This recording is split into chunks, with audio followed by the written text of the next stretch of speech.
Hello everyone, welcome to this video tutorial. In this session, we will see the Form 4A, that is Neonatal Death Review of the CDR module in the MP-CDSR software. We will log in into the portal with login credentials and by putting in the CAPTCHA. A welcome message will come. On the top left corner, CDR menu is there.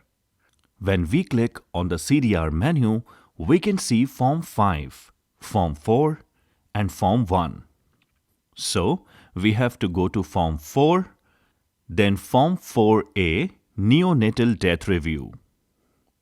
Now, from 4A, we will have a line list of all the cases where the age of the deceased was between 0 to 28 days. So basically, less than 29 days. So, by default, the software has segregated the cases which fall in this time period. As we can see in the last column, there is a plus sign icon to add the new record for this particular case. We click on this plus sign. A form will open up. Some of the information will come automatically from the notification form for this particular case. Rest of the information we need to input. As we can see, the mandatory fields are highlighted through a red asterisk in front of that particular field. The first field is FB-CDR number. This could be any number which is available as a line list number or registered number with the facility.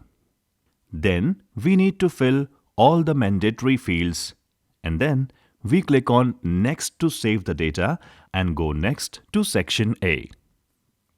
Section A talks about inpatient ID. Age and gender will come automatically and then we need to enter category. Some more details will come automatically from the notification form. Rest of the fields we have to fill in if we have the information. Date of admission, time of admission, date of death, time of death. Similarly, there are other fields also. Most of the fields are mandatory. We need to put in all the information over here and move on to the other field.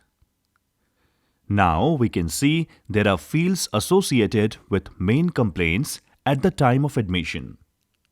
Here, there are a lot of drop-down options. By default, no is coming. But if we want to change an option, we can click on it and click on yes to select a different option. So, based on the information we have about the deceased, we need to select the same option over here. If there is any other additional information related to this, we can type it in this other box. Then finally, the child weight at the time of admission. Immunization history. It's a multiple selection option. You can select more than one option as well. Once this information is submitted, we click on the next step to save this data and move on to the next section. We can see that it has given us an error saying that we have probably missed some field. So, we need to check if we have missed any field by mistake. So, mandatory fields are there. So, we can see that this days field has been missed. Now the data is saved and we will move on to Section B. Section B talks about condition on admission. There are multiple questions which have different options. We need to select the option as per the information available with us.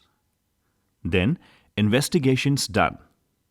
Again, there are multiple investigations in which the answer is either yes or no. By default, it is no. If the investigation has been done, then we can click on yes. It will again ask for the result and we need to put in the result also. Now we can save this information by clicking on next. It will take us to section C. It is about referral details, whether the child was referred from another center. By default, it is no. If we select yes, it will ask for certain more information which we need to put in. Once we have filled all the information, we can click on Next. It takes us to section E, which is associated with treatment details. Again, multiple fields are there with drop-down options as yes and no. We can select the available option, which we have, and then click on Next to move forward. Section F is the final section of this form wherein we need to put in the diagnosis. We need to select relevant fields, putting in the information. Select the direct cause of death as per the ICD-10 classification. These fields are again multiple selection fields, so we can select more than one option if it is applicable. Final diagnosis again as per ICD-10 classification. So we don't have to type, we just need to select. We can select more than one option in all these three fields and then finally save this form.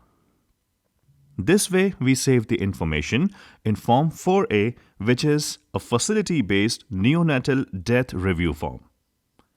Now we can see that the record for which we entered the details in front of it, an edit button has come and a view button has also come. So we can click on this edit record, make some changes and again save it. Or we can just click on the view record to see the information in a readable format. So with this, we come to the end of this video. Hope this video is useful for you. Thank you for watching this video.